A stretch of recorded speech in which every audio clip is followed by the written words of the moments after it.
محمد رجب بتاع قناة الزمالك ده بجد بني آدم، يعني عنده نخوة كده وعنده يعني بيقول لك أنا بقول اللي بيراضي ضميري أنا.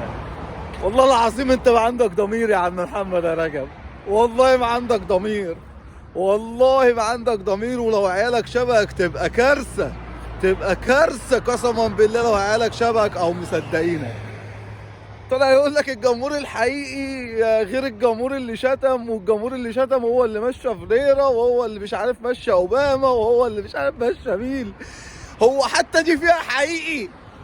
نادي القرن عملته منه حقيقي، مش عارف ايه عملته منه حقيقي، الملكي عملته منه حقيقي، حتى الجمهور بتاعكم اللي شتمكم وهزقكم امبارح ما سألتش نفسك ليه؟ ما انت ممكن تكون حرمه من الخيار اللي انت قاعد بتلبسه من المستشار. وتبطل تعريس بقى، بطل تعريس يا جدع يا جدع يا جدع، ده انت عديت ليفل التعريس اصلا، ده انت شكلك انت المصنع الخام للتعريس يا محمد يا رجب. يا اخي اتقي الله